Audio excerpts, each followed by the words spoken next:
Real har doim ketma-ket katta o'yinlarda yaxshi o'ynaydi. O'sha ritmini usha olsa, keyin chiqarib yubormaydi qo'ldan. Va shu narsani Alonso futbolchilik davrida ham bilardi, his qilgan va hozir ham shu uslubni qo'lladi. Valensiyaga qarshi asosiy tarkib yondashuv, butun jamoa yonib maydonga tushdi, ayniqsa Vinicius ko'rsatish kerak, hammasi joyida, jamoa bilan hech qanaqa muammo, konflikt yo'q. Jamoa unga amalda ko'rsatib berdi. Vinicius bilan ularda hech qanday konflikt yo'q.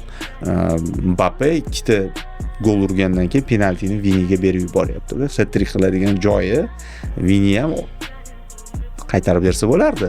Lekin yo'q dedi, men tepa olmadi. Endi mayli, undan keyin ham hech kim uni ayblagan. So'rabdi ham-da. O'zi birinchi to'pni ushab oldi ham. Birinchi borib ushab oldi. Mbappe ham borib mayli tepa qoldi-da, endi indagani yo'q. Mbappe'da hozir yetarli gollar va Alonso tonusini ushlash maqsadida 100% asosiy tarkibni tushirib, Mbappe'sini ham hammasini ham iloji boricha maksimal uzoq o'ynatdi. Yana mashg'ulot